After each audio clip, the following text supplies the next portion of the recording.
Yo, yo, yo, it's Mark and Mark's Tarot. Mhm.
Hey, Milk Tea, how you doing?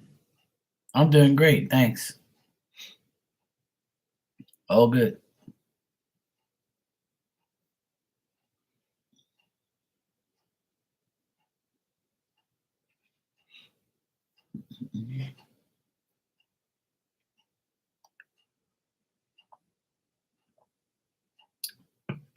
Hey, Becca. Meow.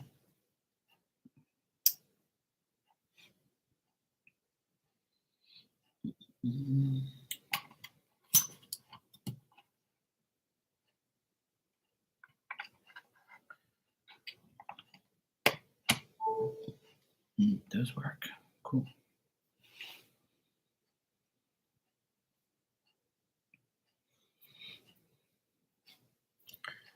I'm really liking my new phone. You love my thumbnail in the live? Yeah. I got creative today.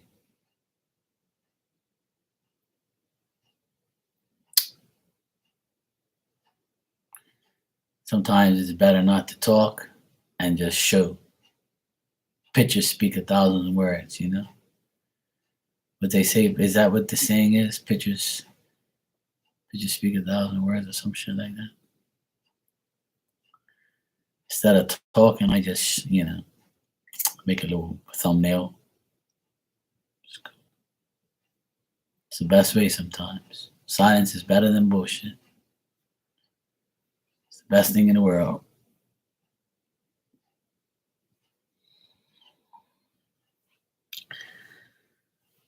Sometimes I gotta catch myself and know that it's not always about what you say. Sometimes you gotta just show how stupid people are. Exactly. There you go. Silence can speak 1,000 words, but you never heard that.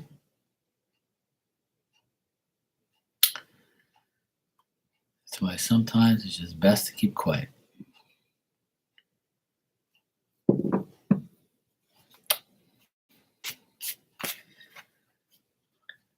If you guys want a general message, just let me know.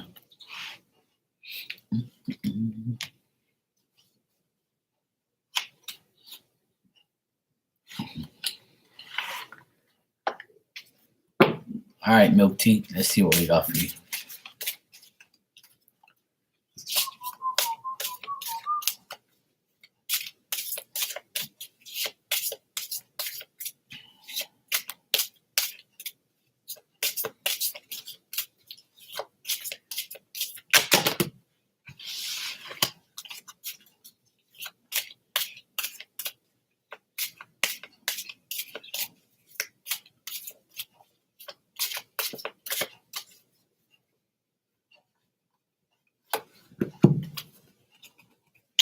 All right, Milk Tea. Your first card is new job or promotion is coming your way. If you already have a job, this just says, things at work will get better, like a promotion or good things. Make wise plans. And most of all, stop dealing with assholes.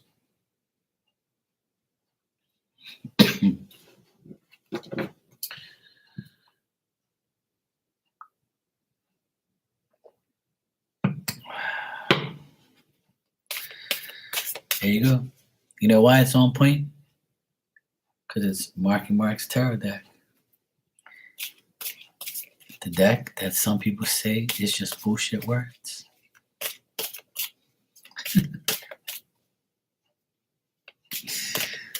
Oh, man.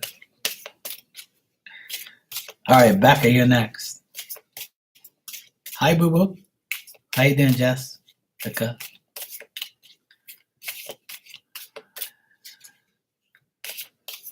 All right, Becca, let's see what we got for you.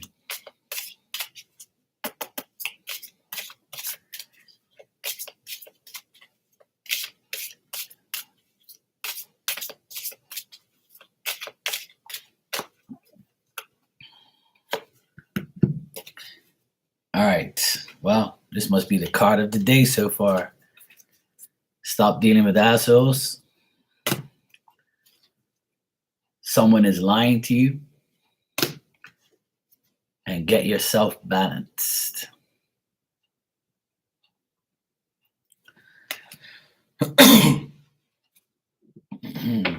Why you always lying?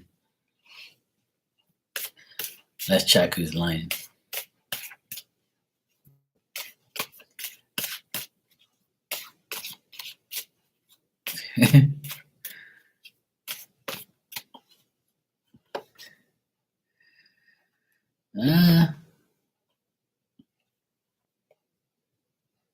I got the Knight of Pentacles. Someone who is inconsistent. So it's a young person in their 20s, and they're inconsistent, and they're lying to you. You want a message? Okay. All right. Don't get loud. All right, Jessica, you're next. The card of the day is stop dealing with assholes. Yes, I am. I will. Thank you. You're welcome. Yeah, I got a nasty cough. It's probably because of the weather. The weather's been really like weird here. I had like allergy and the flu the other day. Now I got this nasty cough. So I took a teaspoon of honey. Now I'm drinking like a lemon honey tea. So for throat. Yeah. So I'm all right though. Well, you might hear me cough through the live here and there, but I'm okay though.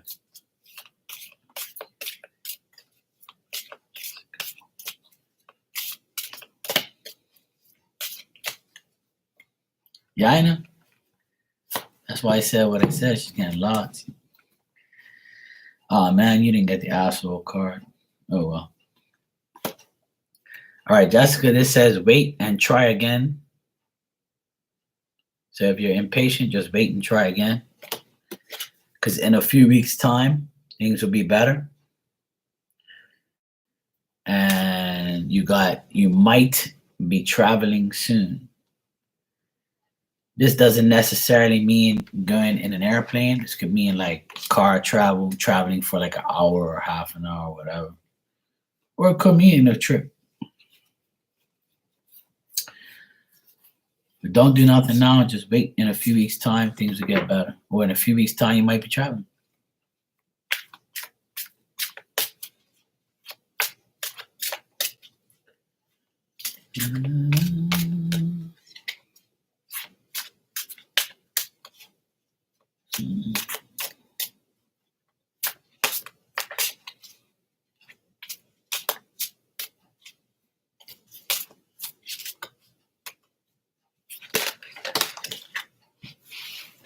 All right.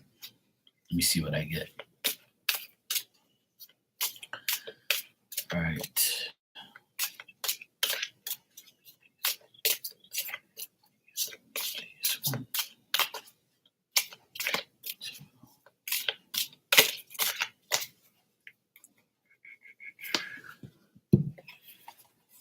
All right. My first card is you are manifesting money. For sure, for sure. You know.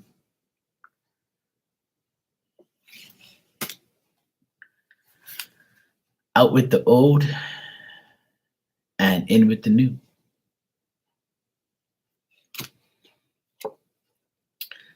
And you want a new relationship or friendship. I want a relationship, not a friendship. I don't need no friends. Especially going around talking shit. Hey, Marky, do you believe in twin flame connections? No.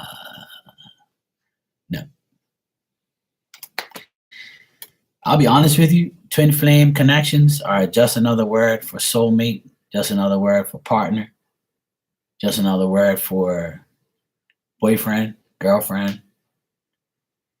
I don't think there's like a higher form of connection, to be honest. And to me, the highest connection is marriage. I don't believe in twin flame stuff, but yo, what's up, Mike? How you doing, bro? You want to know if Alex is your twin flame? Well, he might be.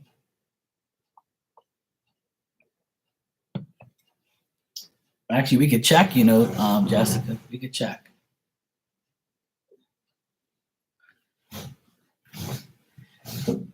See my doggy? Diamond. Everybody sees you. Hey Virgo, what's up, sweetheart? How you doing?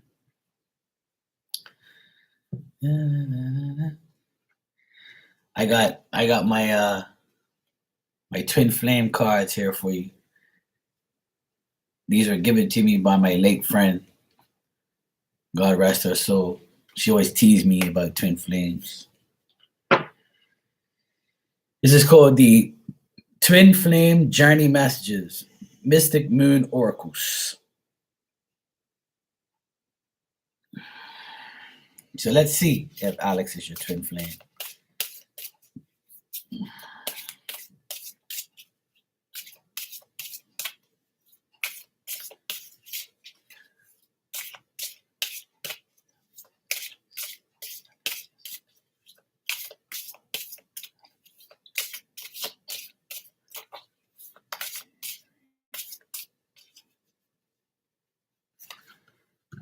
All right. All right. Your first card here is I know you're right, but I need to come to my own conclusions. Your next card is I want to be authentic. I am no longer afraid. And your next card is I don't know how I feel anymore. So I would say that this person is I don't like I said, I don't really use the word twin flame, but I think this person, this second card pretty much says it all. I want to be authentic and I am no longer afraid. So maybe they're not afraid to be with you, or maybe they're not afraid to like be a twin flame. But yeah. They could be.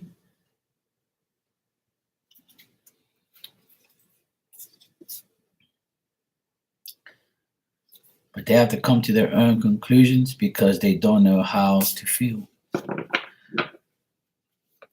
But to me, twin flames are like, twin flames to me are just another word for soulmate, partner, spouse. But some weirdos on here will be like, no, it doesn't, Mark. It means that it's a serious connection. When you get married to somebody, isn't it a serious connection, moron? And you're in a relationship with somebody for like 5, 10, 15, 20 years, isn't that your twin flame? Last I checked, it's just another word for your partner. Just like how my name is Mark. I'm going to mark this out. I see the mark on the map. You have Marcus, Marquise, Marquis, Marker. Same shit.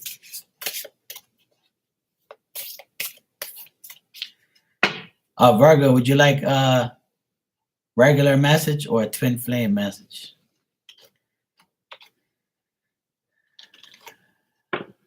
And Becca, you want me to pull you some twin flame cards? Being that you were so nice to me in your life and gave me a message today.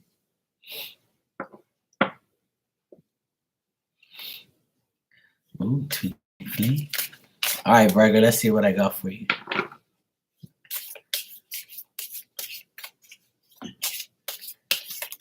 All right, Virgo.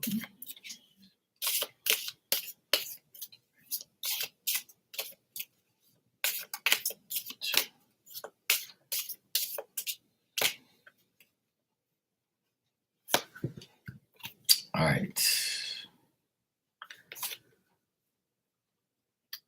Your first card, Virgo, is you feel like home to me. Please don't take away what happened personally. It's not you, it's me. This is what your twin flames telling you. And the grass wasn't greener on the other side. That's why they came back. Ooh. Baby, come back. I've got it all for you. See, there you go, Virgo. That's what the Pisces said. See? Pisces is your twin flame. See, there you go. If the Pisces said it, that means the Pisces is your twin flame. OMG. You know who gave me these cards, Virgo? Sue. Sue gave me these cards because I always used to diss twin flame stuff, right? And she said, Mark, I'm gonna get you a twin flame deck. I said, you better not, woman. Don't give me that shit. I don't want that thing. She goes, yes, you have to. And I'm like, all right, well, if you get it for me, I'll pull twin flame messages. But you know me, you know how I feel about all that stuff.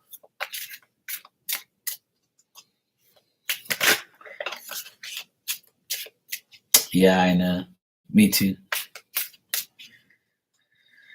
It's kind of weird because I've been thinking about her, here and there. And a lot of people who have come in here, like AA came in here one time and said that she saw Sue. Somebody else said they saw Sue in here. Can't remember who it was now, but 2 people came in here and said the same thing. Like her energy was in here. Or maybe it was you. I can't remember. I don't know. Somebody said it. But I know AA said it and somebody else said it. That her energy was in here.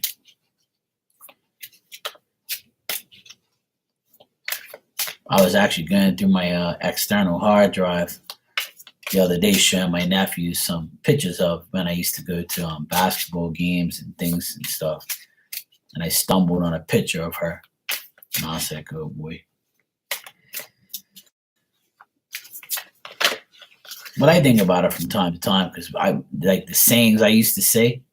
It was funny, like, and every time I got into like beef with other readers, she would always love like me dissing them and talking shit about them and mocking them and stuff. If anybody got on my nerves, so I'm sure she would love my thumbnail today.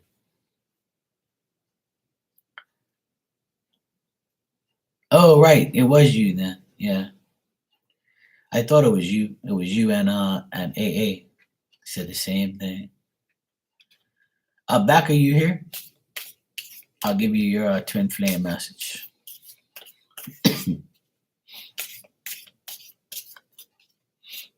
All right, back. Let's see what we got for you. Back up.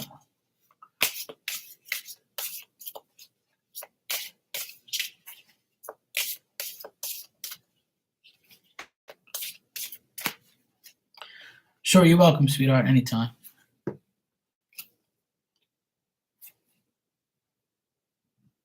Ooh. All right. Back of your first card is I don't know how I feel anymore. We will be together soon. Again, I mean, we will be together soon. And I feel safer in the silence.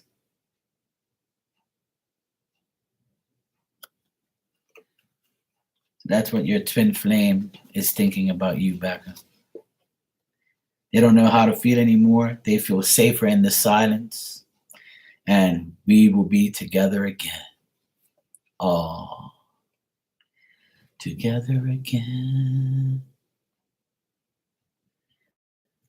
And on the bottom it says, being apart has been life-changing for me. See that? Oh, told you once you go Aquarius, you go delirious. You know you want that Aquarius deep. You're welcome, Jessica Boo.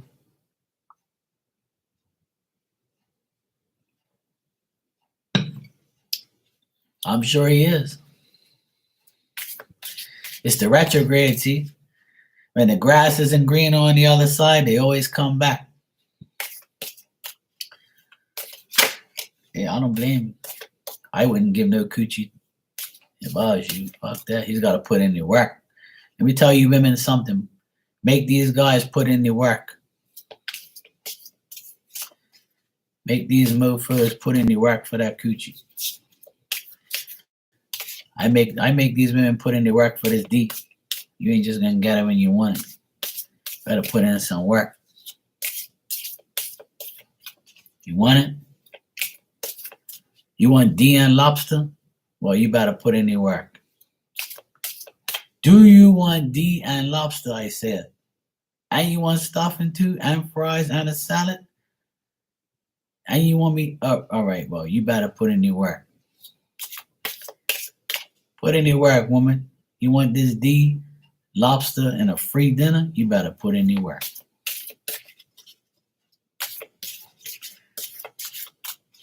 Fuck you think this is, woman? You crazy? That's what I tell them. You want this D? You better put in the work. After you get the D, you get lobster too, see? All right. If Sue is here, she would say, well, I know she's here in spirit, but she would say, Marky, pull yourself some twin flame cards so I can laugh at you. I said, all right, cool. All right, Sue, I'll pull the twin flame cards for myself.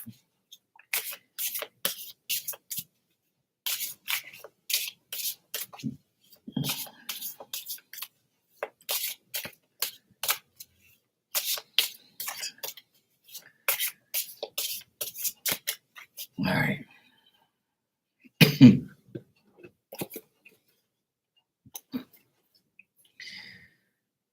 Oh, boy. Oh, boy. I can still feel your D. I mean, I can still feel you. You've been in my dreams, especially the wet ones. And I should have been more honest. I should have been more honest with you about how I was feeling at the time. Yeah, but you kept lying. That's why I got rid of you, see? Why you always lying? Should have been more honest, then you would have been still eating lobster and having D, Dodo. And I know you dream about me, you told me. And I know you can still feel me in your dreams. That's the only place you're gonna feel me, is in your damn dreams.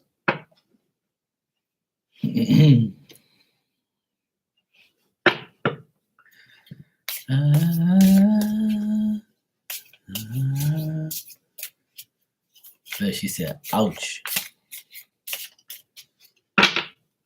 I'll be nice. That's cool. I'll be nice. If Sue was here, she'd be dying right now. She'd be fucking laughing like crazy. I told you, Marky. I told you she's your twin flame. No, she ain't. You my damn twin flame. I don't believe that shit. You won't. If anybody else wants a message that's in the background here, let me know if you want one.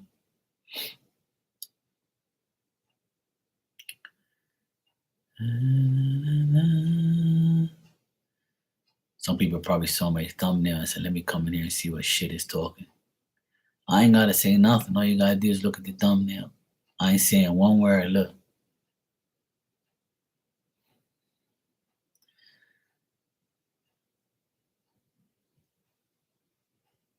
I ain't saying nothing. I ain't saying nothing.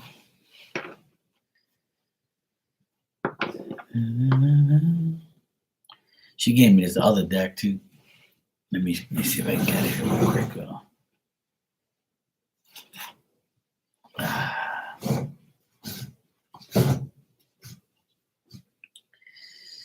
See, I put these decks inside this little black case.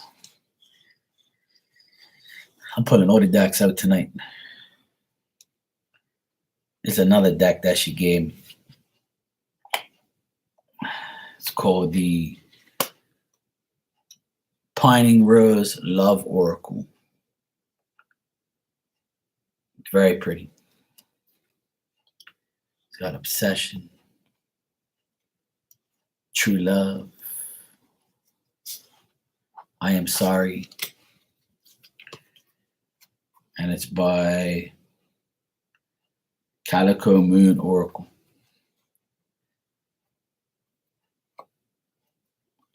I haven't used this one in a while too. It's got like gold glitter thingies on it.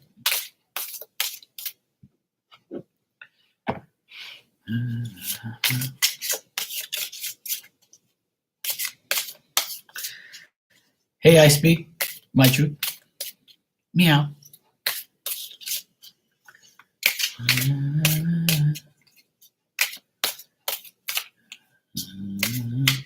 I'm doing good. Yeah, these one here, I have them on standby, but they're always like,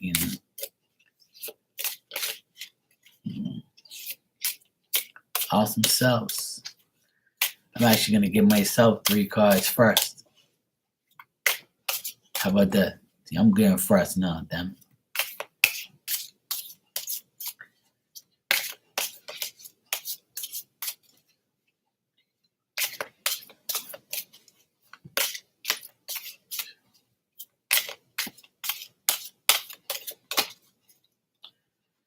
All right, let me see what I get.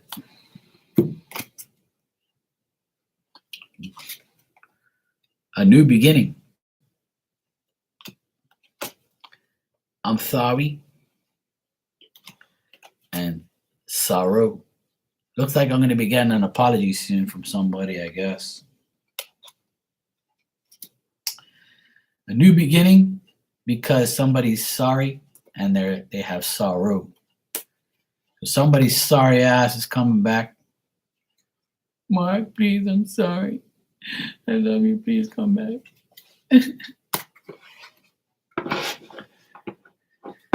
Of course, I always give free messages. Actually, I'll give you 3 cards right now. Speak my truth. This is for you.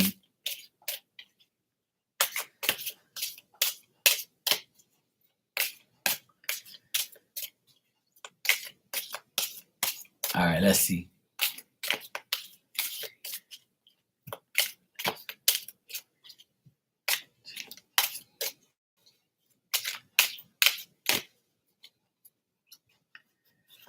All right. Oh. Somebody's thinking of you. I think you know who. And you're having an awakening. But you're also drowning, thinking, when is this mofo gonna call me? I'm drowning in pain over here. When the hell are you gonna call me? When are you gonna text me? Drowning in my sorrows. Fucks over this shit. And this person also is lost without you. You're welcome. Now this is an expensive deck. Sue got me this. Oh, there you go. That's your shit. You go, girl. Well, I told you, but you don't want to listen. I'm not gonna say I didn't tell you so. It's okay. I'm not gonna let you feel like that.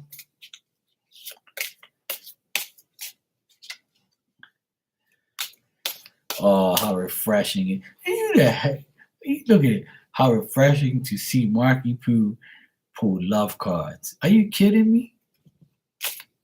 I'm the lover of lovers. I always pull love cards. I'm Brother Love, damn it. You know who I am? I'm Brother Love. They don't call me Brother Love for nothing. My voice makes them moist. You don't know me? All right, Virgo, you're next. And Becca, you want to win 3 cards from this deck? Everybody's got me shuffling these decks, giving them all these damn messages. All these love cards. Everybody wants love. All right, Virgo, let's see what we got for you. One.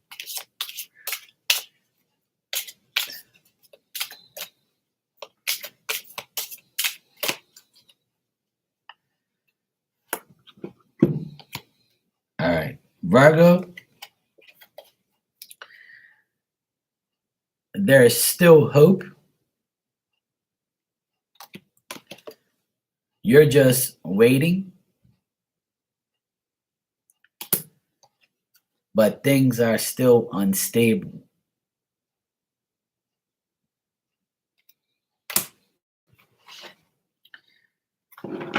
But soon, there'll be a celebration.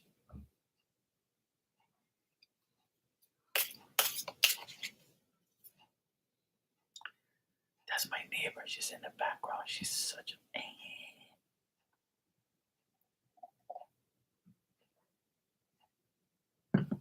Honestly, I don't know. It was a gift, but I knew it was expensive. There was somebody told me it was expensive. Hey Nina, how you doing? It's called the Pining Rose Love Oracle. It's by Calico Moon Oracle. So if you Google it, I'm sure you'll find it somewhere.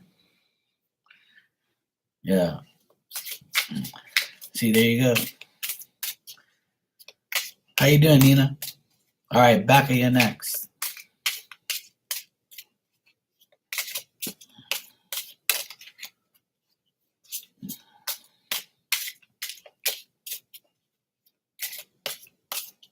Honestly, like half the decks I have are all gifts from my subscribers and people who have a heart, unlike some people.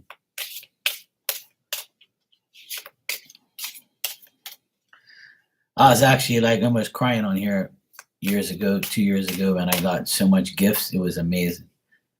Like on my birthday, I got all these gifts, right? It was like the first year I was on here. Everybody gave me a shitload of gifts.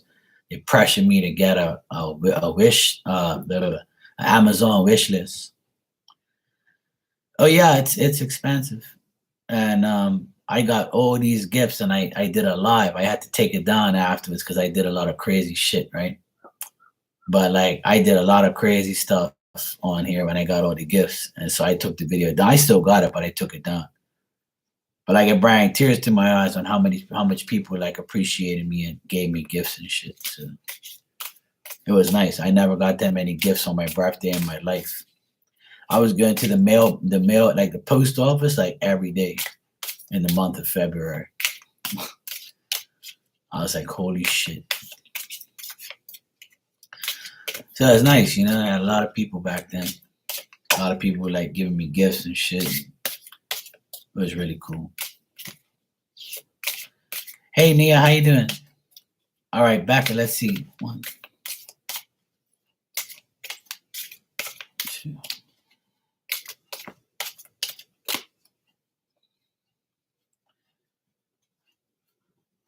All right. Ooh. This is the second time you got the lies card. You got lies, Becca. Lies, separation, and a phone call. Lies, separation, and phone call. Yeah, maybe. And on the bottom, you got still pining.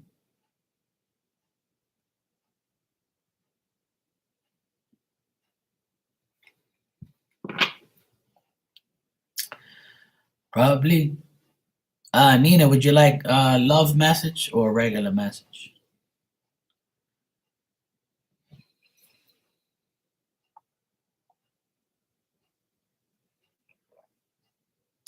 Hey, when he calls you, you might be lying. You want love? All right, Nina.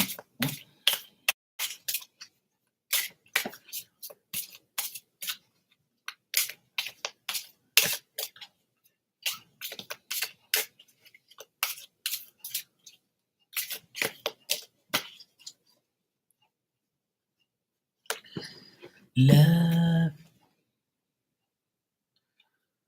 All right, Nina. Somebody misses you. Somebody wants to tell you they're sorry. And in the meantime,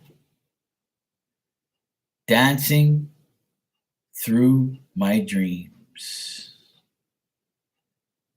Dancing through my dreams. I like that. I don't think I've ever pulled this card for anybody. Dancing through my dreams. That's pretty cool.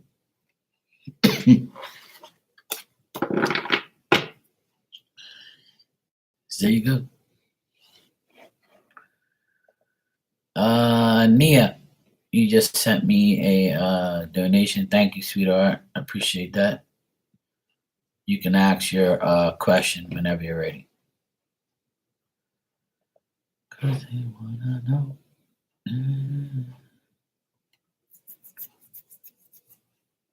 There you go. That was fun. I like putting love cards for everybody. Love, baby, don't hurt me. You're welcome, Nina.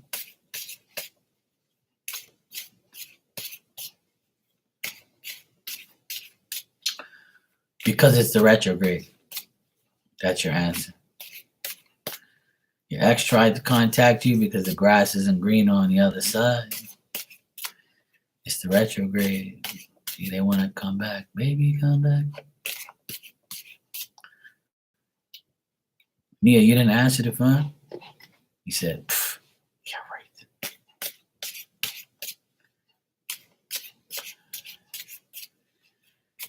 All right. All right, Nia. Let's see. Why did Nia's ex contact? I don't blame you.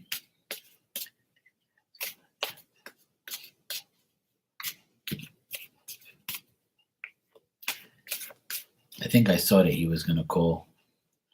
He was going to eventually come back, but he was going to be annoying.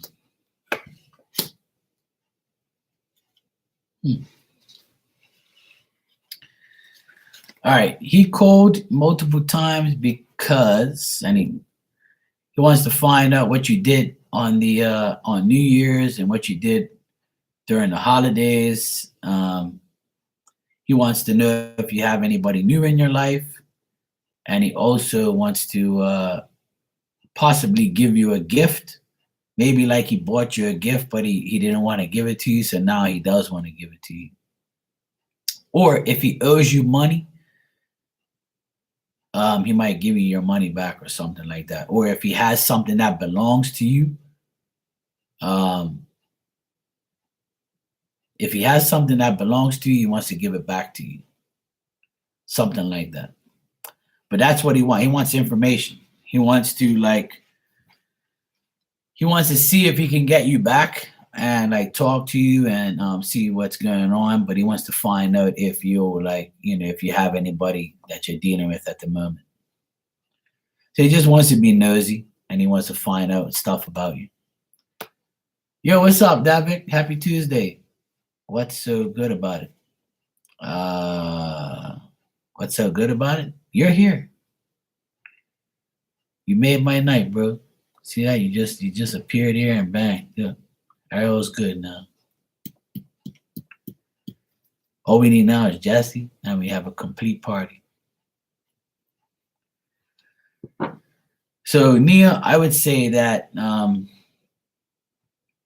he just wants to find out information about you. He wants to see if you're gonna keep your guard up, if you like you're exactly. See, that's why he called you. He's dying to find out what's going on with you.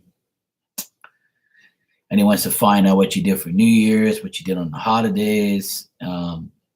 He might possibly like text you because you don't answer. He might text you and say, "I have something for you," to try and get you to talk to him. But yeah, take whatever he's gonna give to you. Take it all. Who cares? If he wants to give you something, take his shit.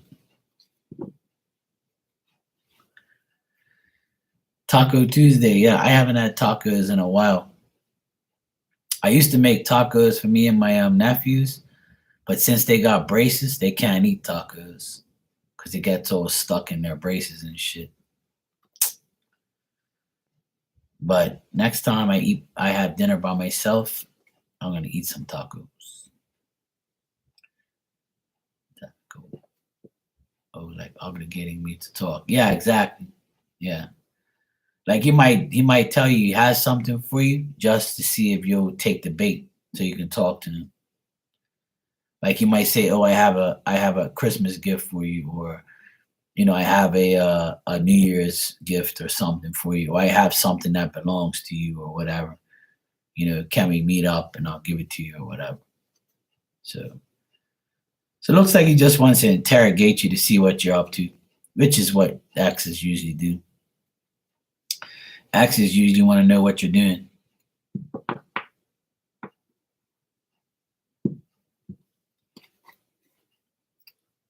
That's what everybody's ex does, it seems. They're always up to no good.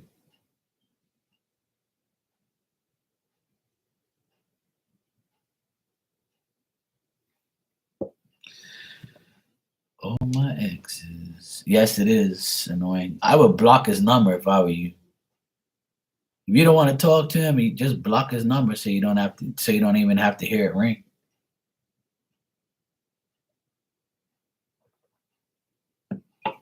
That's what I did. I blocked my ex's number so she can't even call me. She can't text me. No. And it's funny because Becca in her room got somebody thinking about me and like an ex type of vibe. And then today I pulled cards for myself and it was like an ex type of vibe. But I was like, no thanks. I blocked his number and then he called me on Facebook. Well, see, there you go. Block his ass on Facebook. Block his ass. That's his shit. That's what I do. I block my ex from all communication, all social media, everything. I would say more about certain exes, but I'll keep quiet. Just like my thumbnail says, silence is better than bullshit. Mm.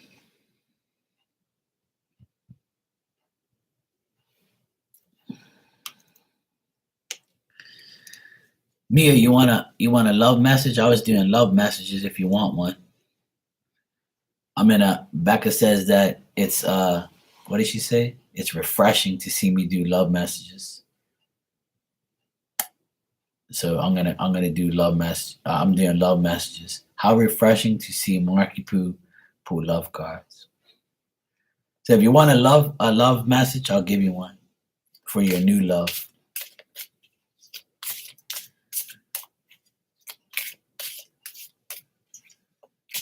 Exactly. There you go, Nia. See, when you come in here, you learn. That's what's up. No answer is an answer. All right, I'll give you a love message.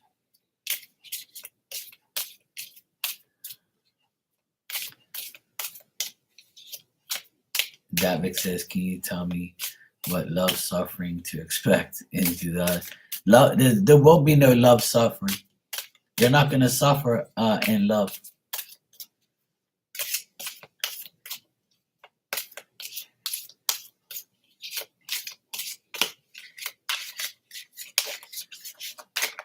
Ooh, that shuffle was deadly. There you go. Hold on a sec.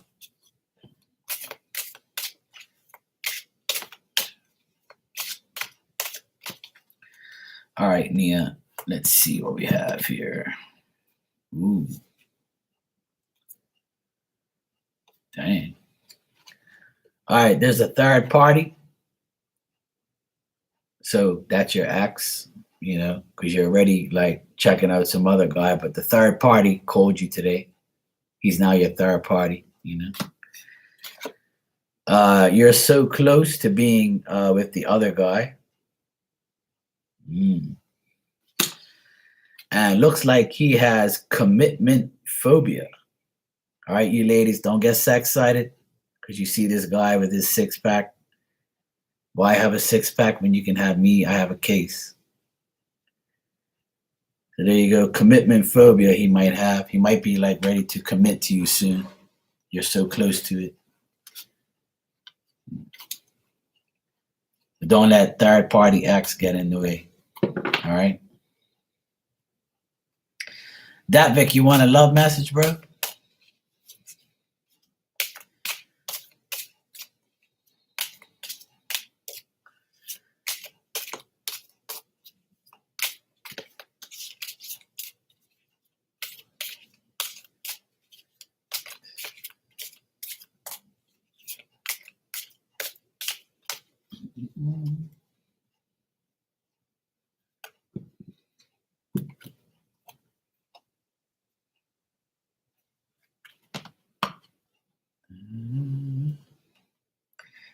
Hey Angel, how you doing, sweetie? You all right?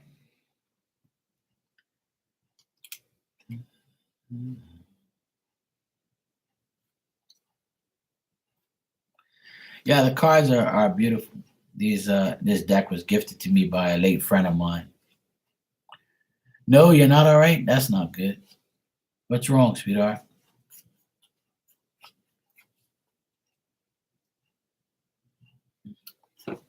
No what? I said, Davik, do you want some love cards?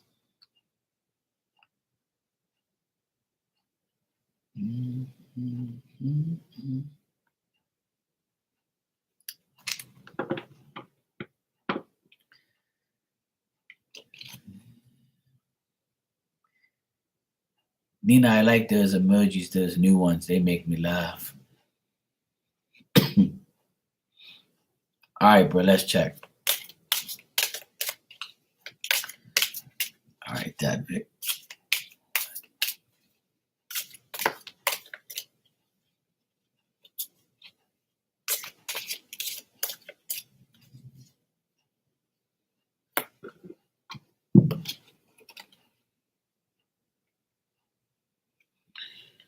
All right.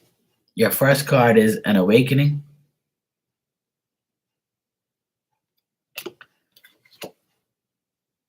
Insomnia. You might be thinking about the past, things like that. And red hot. Your phone connection barely stable. I'm on that dial-up life. Oh, damn, bro.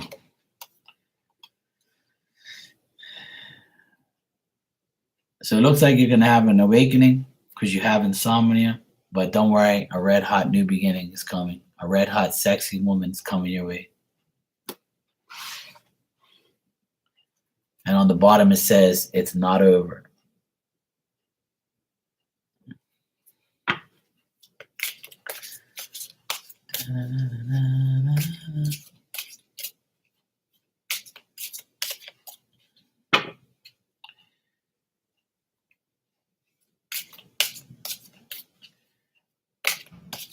Angel, would you like a love message?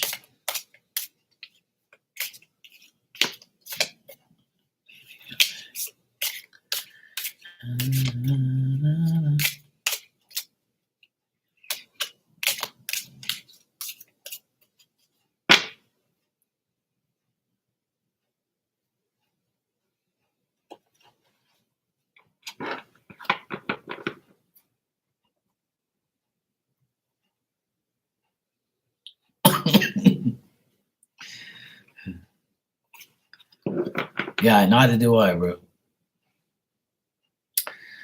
I don't want nobody from my past, to be honest. I don't want nobody from my past. And I hope I never get anybody from my past come back because I don't want nobody like that. Been there, don't want that. That's something I never want back.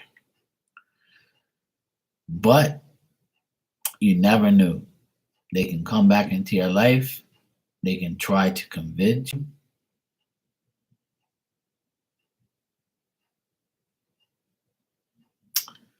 You know, sometimes it's like that. But Mark, you don't want that. Hell to the no.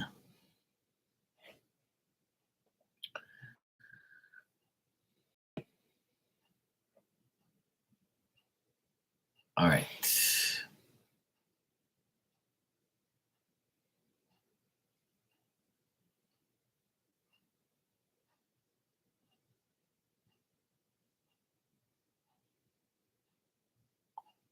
What? Trying to figure out your question here, Angel. How to friend who's doing? I don't understand your first question. It says how to friend who's doing. Yes, I saw that, sweetheart, but I'm trying to figure out the first question. Oh shit! No, don't do that. Oops. All right. I almost clicked it out. It says how to friend who's doing. And the second question was somebody text me honest.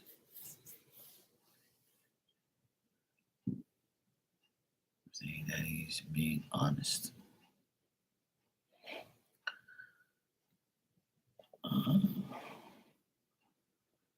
Uh, okay, how is Francis doing?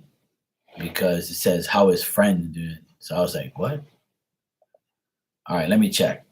No problem. Now that I know what you was asking. All right, let's check, sweetheart. All right.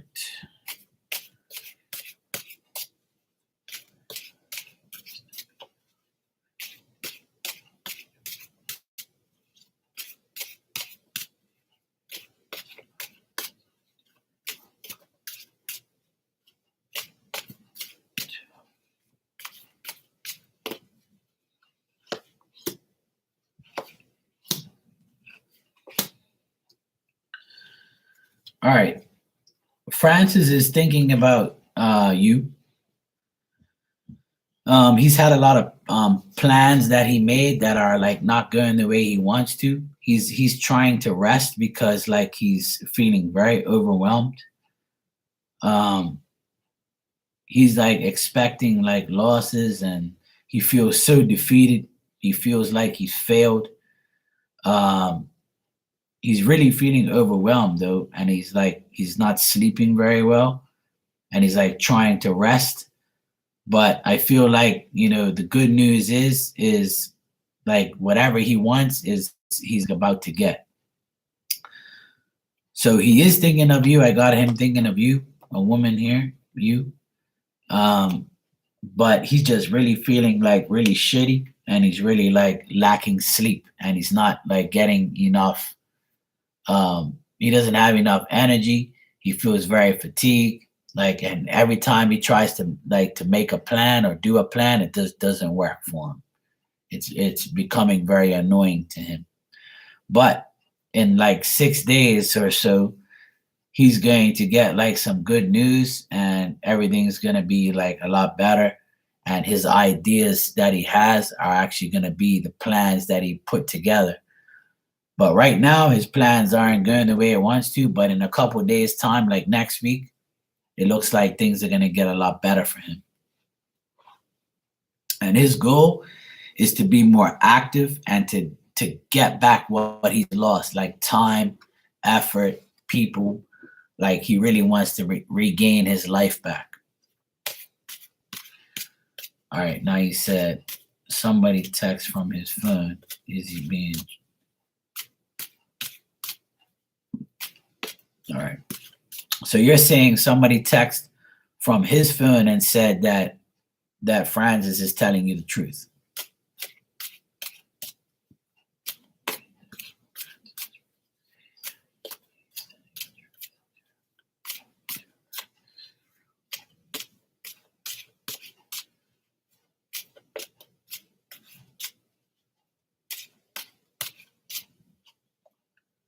He said he's the army doctor. Oh, okay.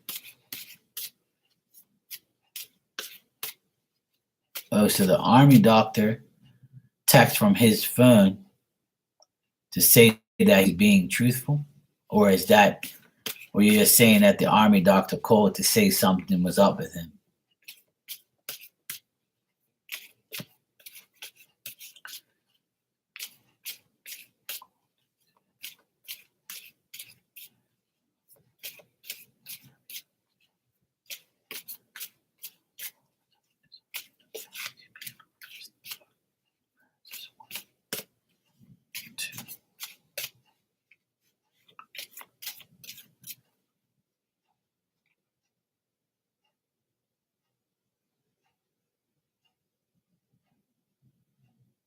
Oh, okay.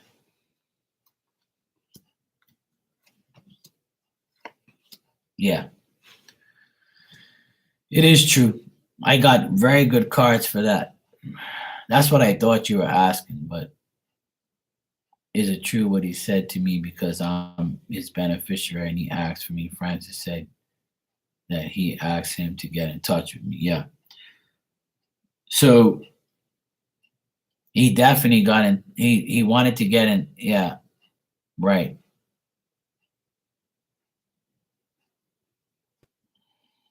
Yeah. So that's what I saw, that he's overwhelmed and he's really like, um he didn't get any sleep. He's not getting any sleep. But I think he's gonna be fine in a couple days. I think that he went through like some trauma, and that's pretty much. I think that that's definitely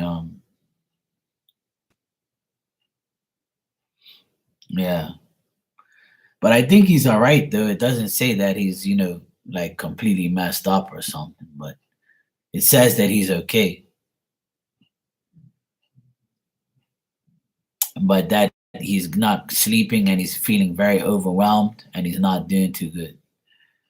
But what the doctor told you is true though. It is true. And the thing is, it's caused a lot of problems. But in a couple of days, I think Francis will be fine though. He'll be fine.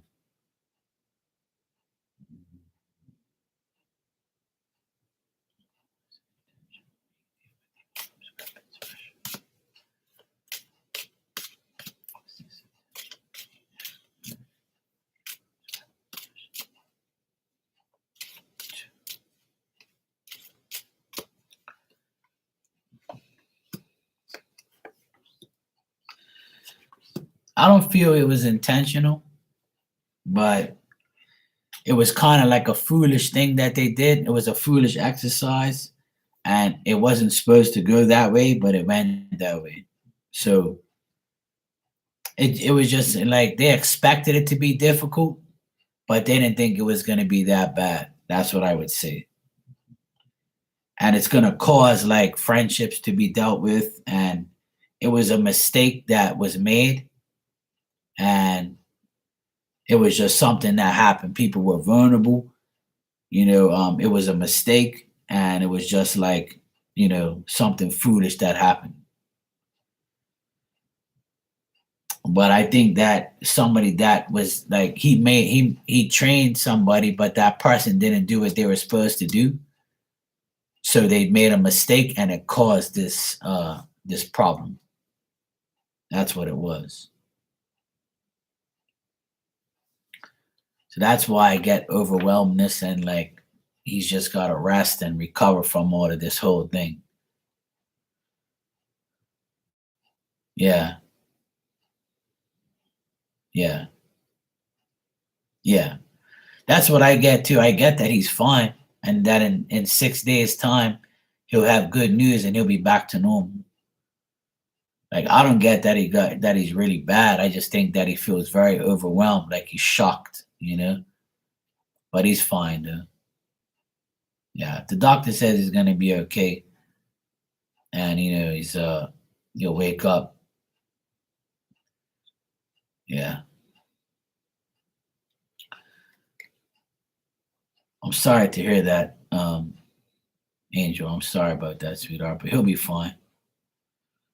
I don't get nothing bad here. Like I don't get nothing seriously bad. I just think that it was a big mistake that went on, and there was a lot of people who did the wrong thing, and he got caught up in it. But he'll be fine. I get that. He'll be fine. There's a lot of like in anticipation and struggle and difficulties, and that's all it is. I don't get nothing extremely bad at all.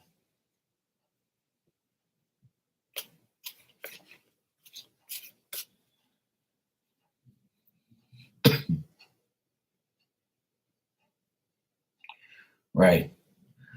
Well, that's a good sign, that they called you. I mean, they text you, I mean. At least that tells you that Francis cares about you, to put you under his beneficiary and, say, that's a good sign. I'm glad he's okay. I don't get nothing bad at all. I just get that, he has to rest. And in 6 days' time, so I would say today is Tuesday, so Wednesday, Thursday, Friday, Saturday, Sunday, like maybe Monday or Sunday or Monday, you might hear from another report or good news that he's okay and he's awake and he's all right. So I don't get nothing bad. Like,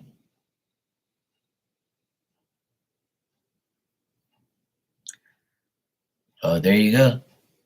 That's what I just finished saying. That's nice that they called you. You're the beneficiary because that means something to him. For him to put your name down, as somebody and anything happens to me, you call me. That's a good sign for you, Angel. That means he really does love you. At least that's what I feel. Yep. And I think this is probably gonna give him a wake up call to like pretty much get away from that life and just like go about his business. Yeah, I think next week you'll hear good news. This weekend or like going into next week, Sunday, Monday, I would say you're gonna hear some great news that he's gonna be like, I'm tired of shit, I'm coming home now. Yeah, I get that he's gonna be fine. I got all good cards to be honest. I don't get nothing bad at all. Nothing. It looks good to me. I don't worry. Try not to worry. I know it's easier said than done. I know I can sit here and tell you, you know. Well, there you go. Yeah. So maybe he was supposed to text you that day, but that, the explosion happened and bang, that was it. But I hope, I'm getting that he's going to be fine. And by the end of the week or early next week, you'll hear from him for sure, and it'll be good news. I got all good cards, to be honest. I didn't get nothing bad. The only thing I got for him is that he's overwhelmed. Like he's feeling, like overwhelmed and he's feeling, not so great. And he needs to rest. So this week, next couple of days, he's got to, rest and yeah. Yeah, exactly. You'll be all right. I don't get nothing bad at all. Nothing at all, Angel. You'll be fine. He'll be fine too. It's just a matter of time. It's just a matter of time.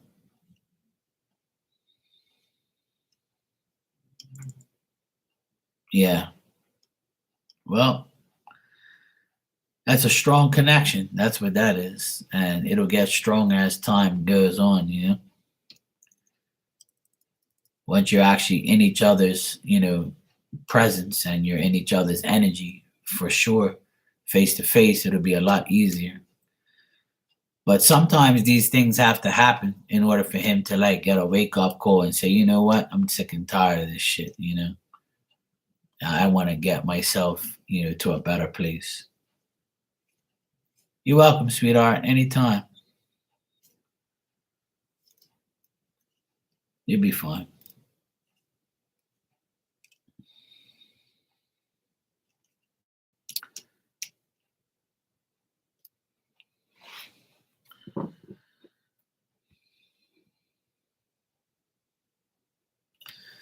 See, right now we're in a period of retrograde, so a lot of bad things happen and stuff. The way the planets are aligned right now, and we're getting towards like Yeah, yesterday I took a break because I've been coughing a lot, so I didn't want to come on here and cough, cough, cough and stuff. Like last week, I had like the sniffles and the flu and stuff, and then I had to like get better, and then all of a sudden, like the last 2 days, I was like, bang, I was coughing. I've been coughing all day, but now I'm actually feeling okay. I took some honey. I took some medicine. I'm drinking some throat medicine, tea. So I'm feeling a little better. I haven't coughed for a while. So no, she's still the same. Nothing's gotten better. She's actually, kind of getting worse. But I always, you know, tell my mom because it's my mom's sister, and she's all worried. Oh yeah, it's very beautiful here. Yeah, yeah, I'm all right. But yeah, my mom is taking it pretty rough. My mom's been through a lot. I don't even know how she's even stably stable. But my mom's going through a lot. Yeah, we get a lot of hurricanes here.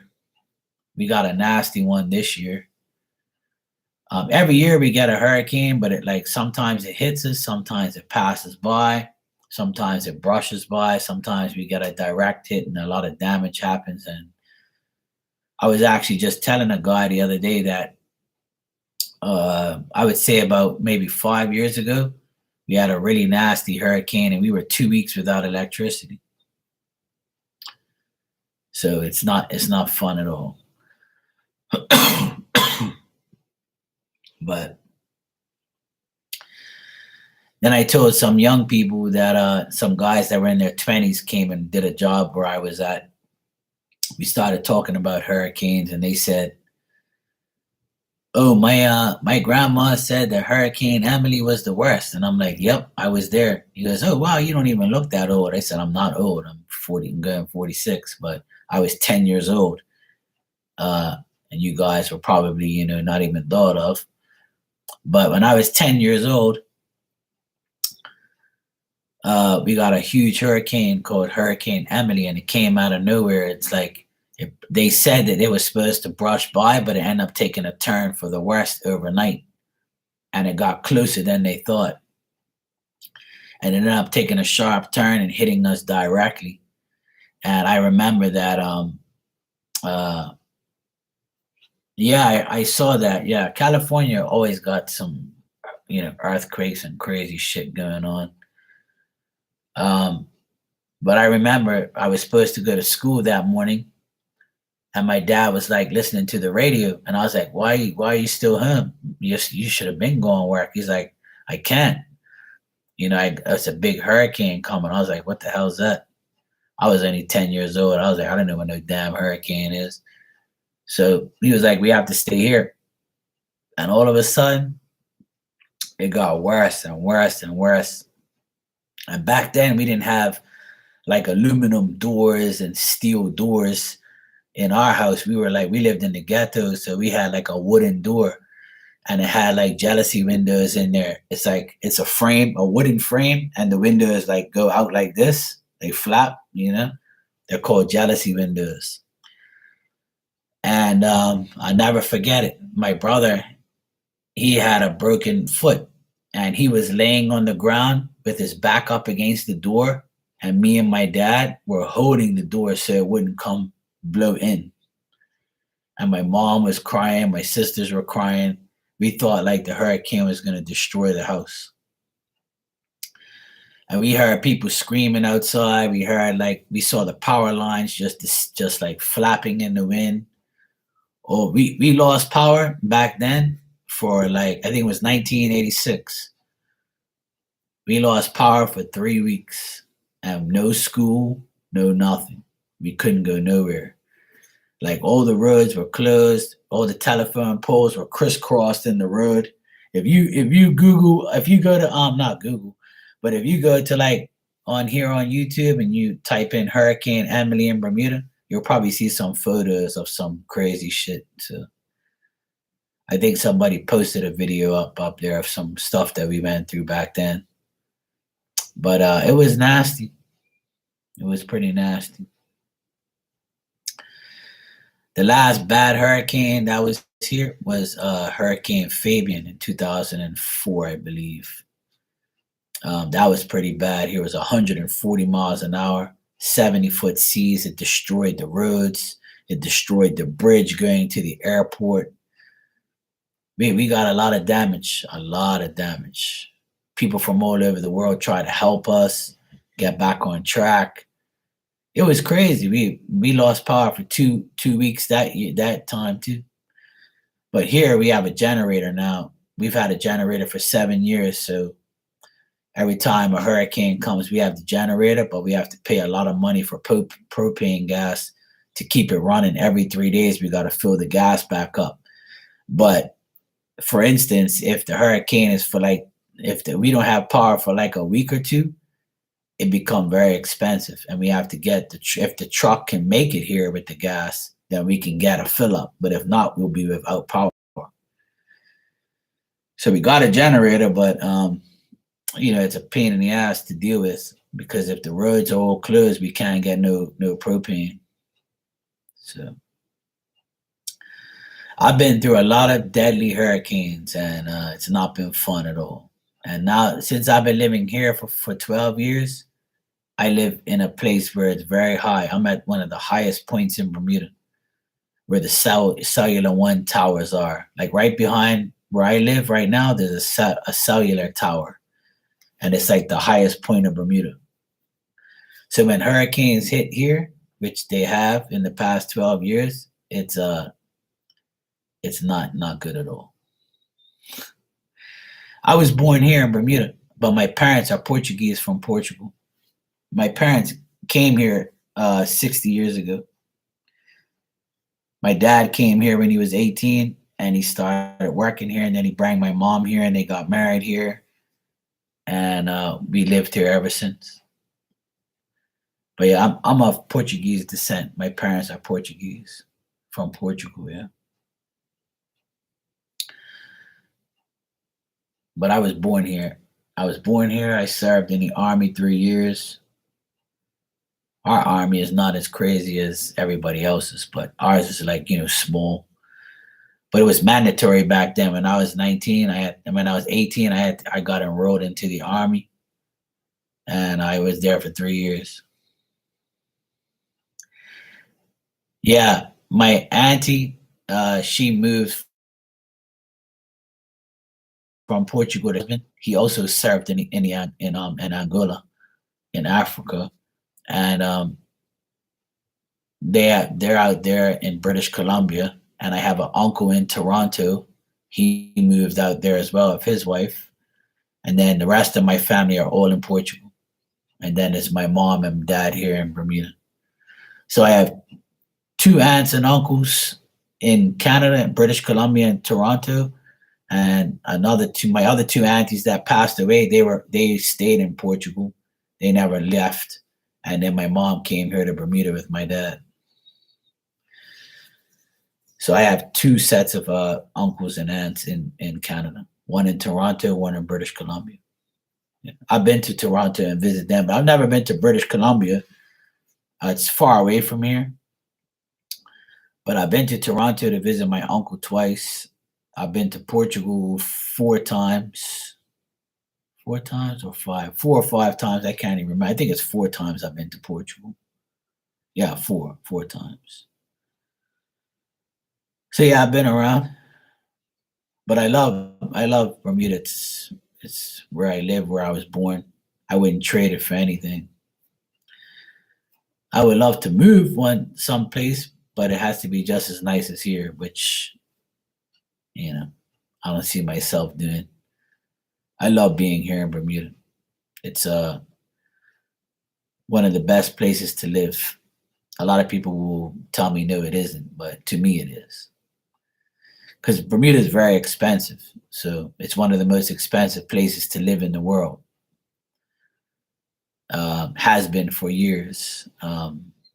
There's actually more expensive places than us to live right now. But we were like always in the top 5, top 10 places to live in the world. But like I tell everybody, if you don't work and you don't make money, then you can't live anyway. So the more you earn, the more you earn. And the more you earn, the better your life will be because you can afford things. Oh, nice. You went to Japan for almost a month to the Navy. Wow, with my nephew, we're stationed. Oh, cool. Yeah, I went to I in Bermuda when I was 18 back in the day. Like you had to go to the army, and it was called the Bermuda Regiment. And I didn't go on trips. We went to North Carolina for 2 weeks and Jamaica for 2 weeks, but I never went on the trips because I was a mechanic at the time, and I was like taking a course in mechanics, and I was actually in the mechanic section. I was military transport department. My first year, I was like training and stuff, and then the second and third year, they put me in military transport, so they didn't need me to go away. I stayed here, and I helped the mechanic in the army to like work on the trucks. I used to wash the trucks, clean the trucks, change tires, change the oil, drive the trucks. I used to drive the like when we had parades, I would be the person who drove the colonel or like the sergeants and shit to the parade and stuff. Like I would drive like the nice car and take the sergeant because I was like one of the few people who had all my licenses. I passed all my tests. I had like heavy truck license, heavy equipment license. I had stick shift, license, bike license, everything. I had all my licenses at the time. So because I was a qualified driver at 19. I got to like take the big shots to their places, which got me out of doing a lot of hard work and bullshit. So it was fun. I was like more driving than anything. My second year I drove, but I still did a lot of work. But my third year was easier, like especially the last 6 months before I got discharged. Um, I had an easy last months. Like I just drove the big shots around and washed cars and made sure everything was like working order, towing guns around and taking platoons to their next like mission and shit like that, all that type of stuff. Like I had to drive like a maniac sometimes. I hated the army, but like my last year was fun though. But I met so much nice people there. I still speak to all the people that I went to army with. Yeah. I had a very mean uh color what they call it, a color sergeant, and I had a mean lieutenant. And my lieutenant, I actually saw him today on the road. He speaks, but I don't like him at all. He used to come up in your face and he'd be talking to you and the spit be going all over you. I used to be wanting to kill him. Yeah, exactly. Army life has never been easy for anybody, but uh, I hated like being told what to do and have like people all up in your face, like, cause I can't stand that. Like when I was in the army, that's one thing I actually went to the army jail for like a couple nights because I got into a fight with one of the head lieutenants. Like he got all in my face and he was like, oh, the spit was good. I was like, yo, man, you're fucking spitting in my face. Are you crazy? Like that's abuse. You want to see fucking abuse? And he got even worse. So I told him that if you get in my face, I'm gonna knock your ass out. So as soon as I said that, he called the regiment police over. He was like, lock this man up for 3 days. Don't give him nothing. Nah, nah, nah, nah. I couldn't take it anymore. Like I was young and crazy. And I was like, you ain't spitting in my face. You're out of your damn mind. I'll fucking beat the crap out of you, you little shit. So I got like put in the regiment in the army jail with an orange suit for 3 nights. But the good thing about when I went to the army jail was it's not a serious thing. It doesn't go on your record or nothing like that. You know, it's just like a discipline type of thing.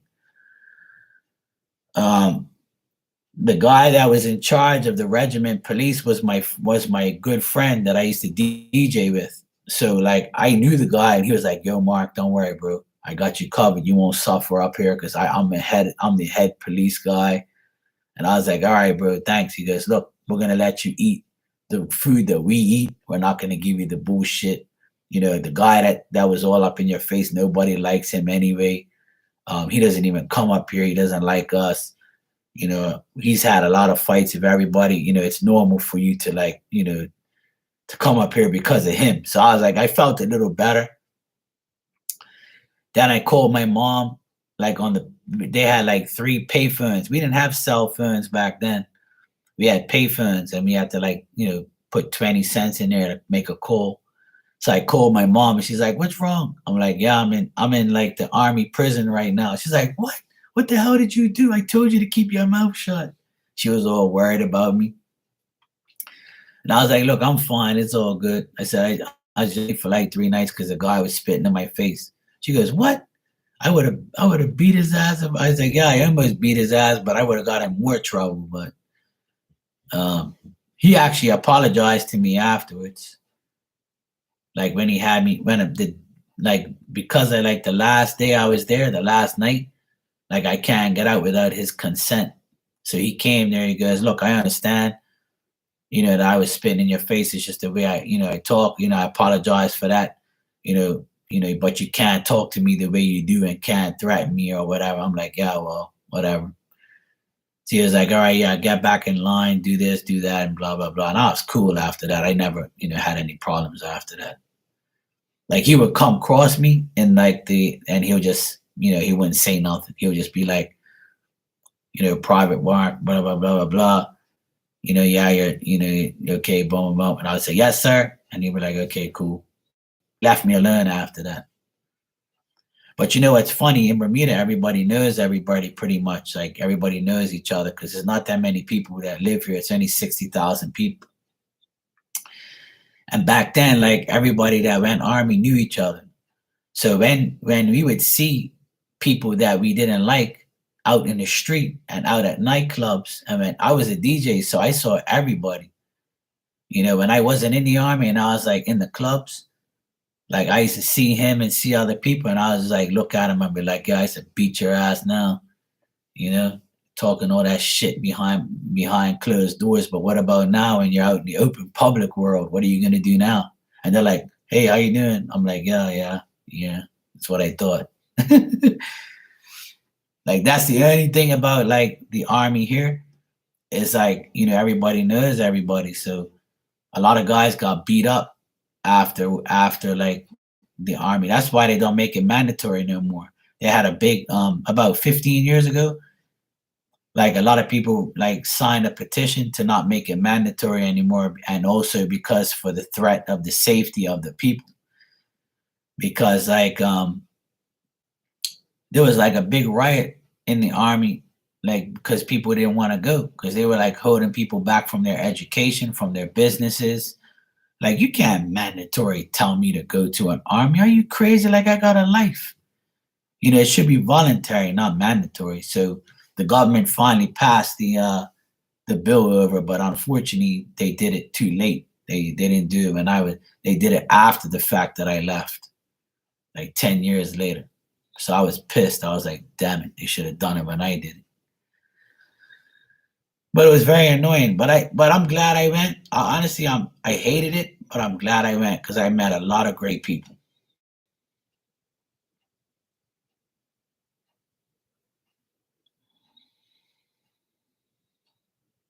Yeah, exactly.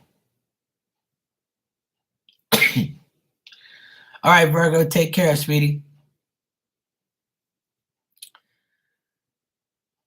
You too. Have a good night. Yeah, we in my year was the year it had the most troops, which was like all guys. Like it must have been like everybody had a boy that year. So it was like 300 soldiers, which is nothing compared to you guys. But here in Bermuda, 300 guys in an army, in an army here is like it was like a big deal because Bermuda's a small little island, so we had a lot of troops that year. A lot of guys got called up, and it pissed off a lot of people. So a lot of parents complained. The government got involved. My year kind of like got everybody talking because a lot of people made a big deal about it and said, this is ridiculous. And then if you skipped the army and you went away to school, like if you were going to college, you came back, you still had to go to the army. Like you weren't getting away. The only way you got off is like if you had asthma or you had a disease or you had something, a disability. And they didn't care. And they treated you like shit. They treated all of us like shit. And then, it became like an abuse thing where like it was just too much. They tear the ass out of it. But that's the way the army is, They want to discipline you, they want to disrespect you and do all sorts of shit to you. But here in Bermuda it was a bad thing. So that's why they got rid of it. It still exists. It's voluntary though. Yeah, it was definitely mandatory here in my year, in my time. Yeah. Yeah, I had a rough 2.5 years, and then my last 6 months was pretty good. I actually was enjoying it at the end, even though I thought I'd never say that. Um, yeah, Nia, it's sad. I got verbally abused a lot in the army. Um, and one time I had so many blisters on my feet that I couldn't even walk. I couldn't even put my boots on, and my boots wouldn't. I couldn't put my boots on because I was in so much pain. I had so much blisters on my ankles, like you could almost see my bone. That's how bad it was, and I was like, I can't take this shit anymore. Like, I'm not a wuss, but I can take pain, but this is ridiculous. So I went to the doctor. I got up at some wee hour of the morning. It was like almost 5 o'clock in the morning. I knew that we would have to go somewhere. But I snuck out of my room. I went to the medic's office and I stayed there till it opened at 5:30. And the medic was like, "What's wrong, son?" I was like, "Look, I have huge blisters on my feet on both, and this one's almost showing my burn. Like this is nasty, and this is like I can't take it anymore." And he's like, "Who's your sergeant?" And I'm like, "Sergeant so and so." What the fuck? Yeah, this can't happen. He was so pissed because he was like, "How the hell are you even walking?" I'm like, "I don't know, sorry. Look, these guys are irritating me. They're abusing me." So he called the sergeant over and fucking laid into him. He was like, "How could you have this guy like this? We can get in trouble for that. This is like, he's like, he could barely walk and he's got these like huge blisters on his ankles. Like you can see his bone almost. Like, are you crazy? Like this is health, problems. We can get in trouble for this." So the sergeant guy was like going back and forth with the medic, and the medic was like, "Look, I'm in charge here, So I was like the last, like we had a 2-week camp, like recruit camp. And my last like 7 days there, I was pretty much walking around in flip-flops because I couldn't walk because the boots wouldn't go on. Like I was like in complete pain. All my ankles and my feet were swollen, full of blisters. And I wasn't the only one. There was a lot of people that had that problem.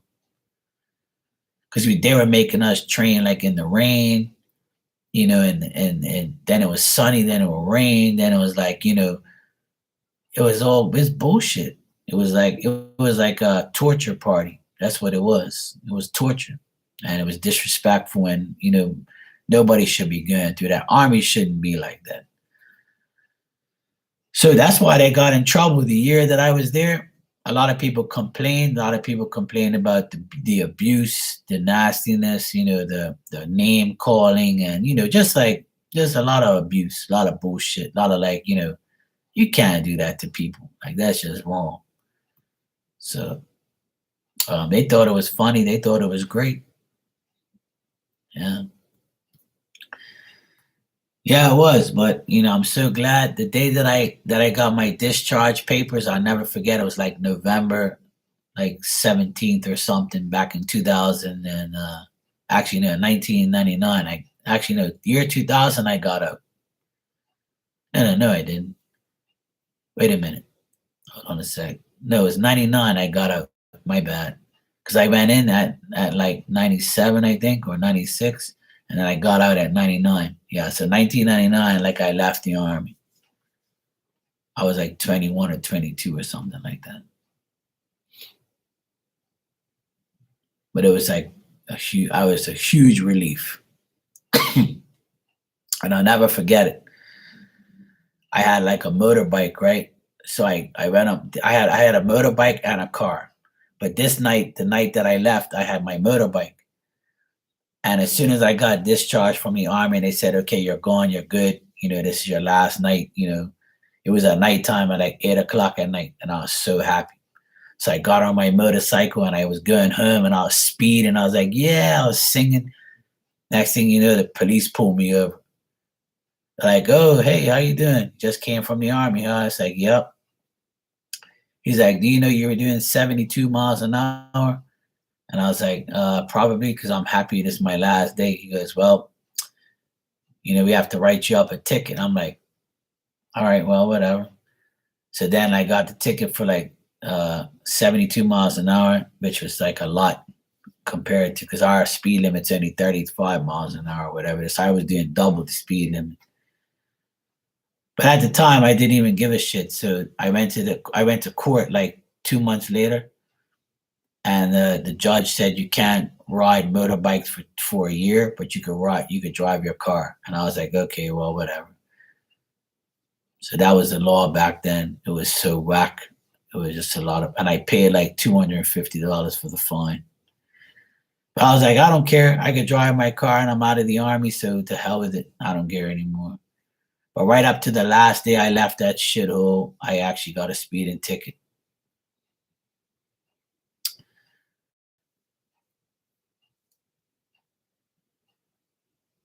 What do you mean, school for what?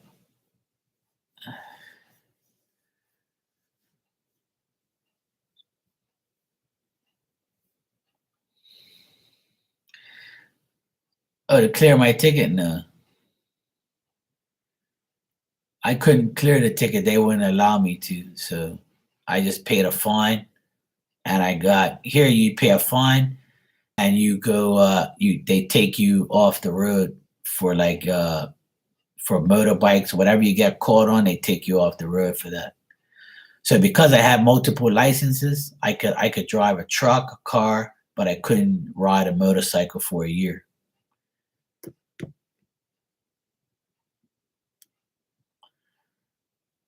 What was the 90s like? It was nice here. 90s were great. In 94, I left school. I was 17. I left school and I went straight to work. My parents were furious, and they were like, I want you to stay in school. You got 2 more years left. You need to graduate, blah, blah, blah. And I was like, look, I can't take it anymore. I got to leave. I can't be in this damn school anymore. And I was like, to hell with this, I'm gone. So like in 94, I pretty much left school. I quit, and I found a job at a gas station as a car mechanic apprentice. So a guy there that owned the place, he actually took me under his wing, showed me how to do car mechanics, and I really took a liking to it. And I'm glad I did, because it saved me in the army. So that was good. And that's pretty much my 90s life, leaving school and going to work. And that was probably the best decision I ever made. I didn't go to college. I just went straight to work. And now I have my own business for the past 15 years. I'm a man of all trades. I do everything pretty much. And I learned a lot of things from a lot of people. And I, became my own business owner, which is something that, I've always wanted.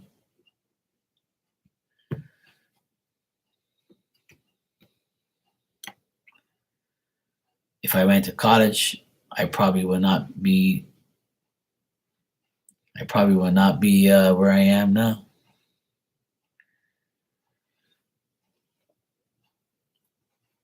Yeah, I've lived a lot, yeah. And it's all because I left school. If I didn't leave school, I probably would, probably be doing something else maybe. But I never liked school. I went to a Catholic private school, not by choice, but my parents put me there. And it was one of the worst schools, in my opinion. They had a lot of nuns, a lot of control freaks. They favored women. They didn't care about the guys. The guys were like, trash to them. They favored the women, and the guys were just like regular people, Um, all my friends from my neighborhood went to public schools, and I wanted to go to a public school to be with my friends from my neighborhood, but my dad never wanted me to. But I ended up leaving. I never liked a school anyway. School was never for me. Do you know? I found out yesterday. Oh, okay. Oh, yeah. What you find out, Angel? Yeah, my brother also dropped out of school, and he was 17 as well.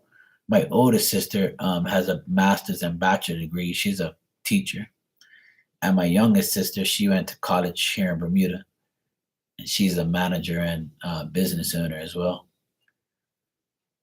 But you don't have to go to school. I encourage kids to go to school, and I encourage my nephews to graduate, because if not, you're going to be out there working hard like me. But I chose to work hard. I like to work hard. I still do work hard, but it's just my choice.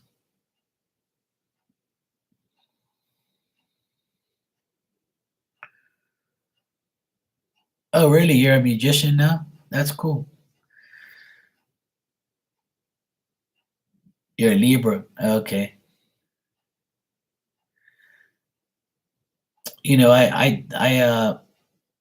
I can't complain about my life. I lived a good life. I still live a good life. I always say to myself, if I'm not in the hospital and I'm not dying from a disease, then I have a good life. You know, I uh I learned a lot from a lot of people. I was very fortunate to learn from a lot of, grown men when I was growing up.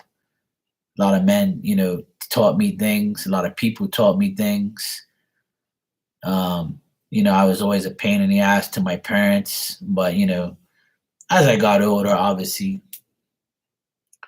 now I take care of my parents and treat them, as best as I can. And but my parents were never the type of parents to motivate me to do things. They were always skeptical, and I was like the black sheep of the family because they hated me being the DJ. They hated that. They were like, "You shouldn't DJ in clubs. That shit's bad for you. You're gonna get hurt. You're gonna be around drugs and alcohol and bad people." And I'm like, "No, I'm not. I'll be fine. I'm not into that shit. I'll be okay." They're like, "Oh well, you should, think about it. Don't be a DJ. That's a bad life. Blah blah blah." But I came out all right. I did my. I ended up becoming one of the best DJs here in Bermuda at one point. My name's in the probably the DJ Hall of Fame here, if there is one. But I would be. I did it for 20 years. I had a great time. I lived my life. Um, I traveled the world as a DJ. I did a lot of things, so I don't regret anything I did. I lived a good life. I still live a good life. So because like I don't care what anybody thinks. I don't care what anybody says. I do what I have to do and make life best for me. Oh, nice, Nia. Yeah, DJing is very hard because you got to deal with different crowds, different places, different cultures, different ages. And after my 20th year being a DJ, I pretty much gave it all up. At the age of 35, I'm 45 now, but about 10 years ago is when I pretty much retired from being a DJ. I loved it, and it was a big part of my life, and I just gave it all up because I got to the age where I was playing music to my friends' daughters and sons that were 18 and 16. So I was like, it's time to go now. I'll leave it to the next generation. So I left, and I had started my business when I was 30. So I pretty much didn't have time for it anymore because I really started to get really busy. And I was like, I got to give up the DJ stuff and focus on my business. So I'm glad I did that.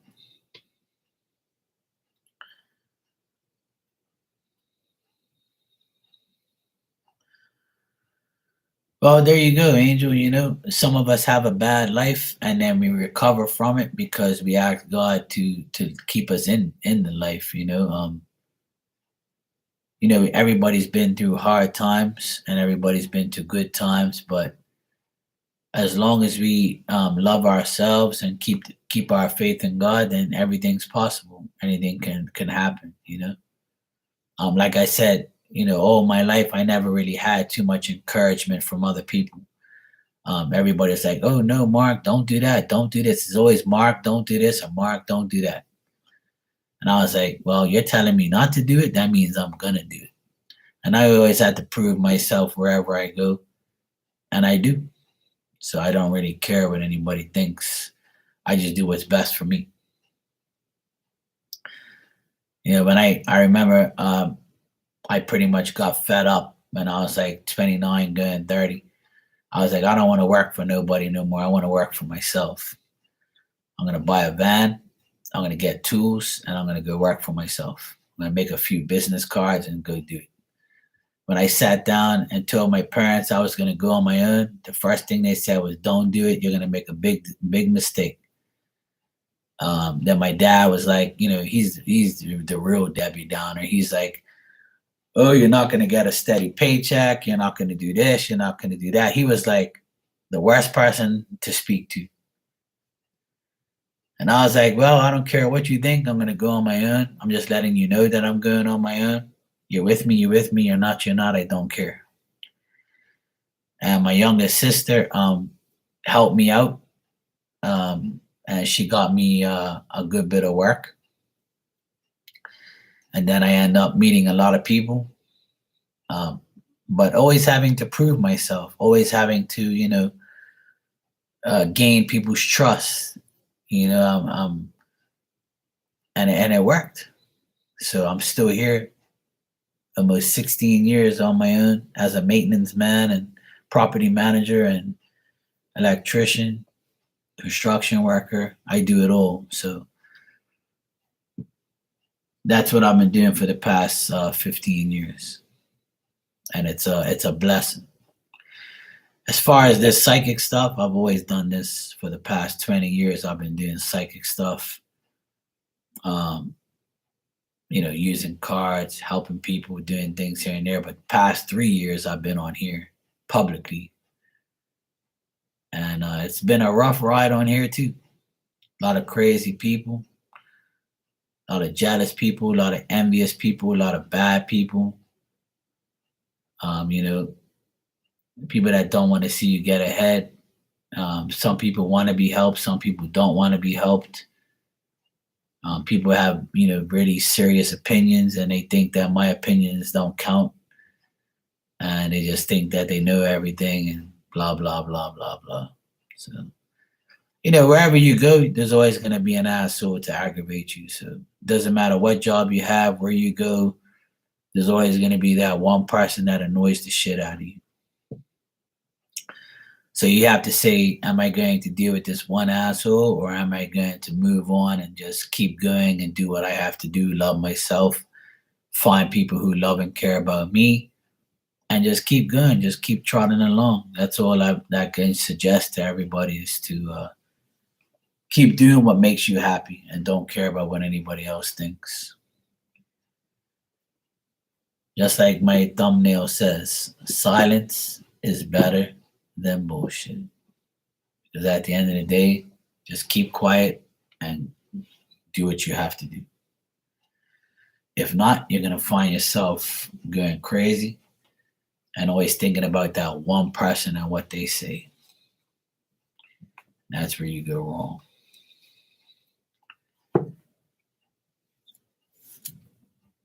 Anyway, on that note, it's almost midnight here. I'm going to go get some sleep. And it's been nice. I have nice being on here talking to everybody. You do numerals about astrology. Yeah, I love astrology and numbers and things like that. I always see 1111, and today I saw 222, 333. I see numbers all the time. I'll wake up during the night and go pee, and next thing you know, I see 555 or something like that. I believe the angel numbers are real. It's a part of life. It's for people to see, to be acknowledged, and to just know that spirits around you helping you. So it's a thing, it's real. Spirit's real. I've proved it. I've shown everybody that it is real. It's up to them to believe it. If they don't, then that's their business. If they don't want to believe it, then they don't want to. I can't force nobody to believe anything.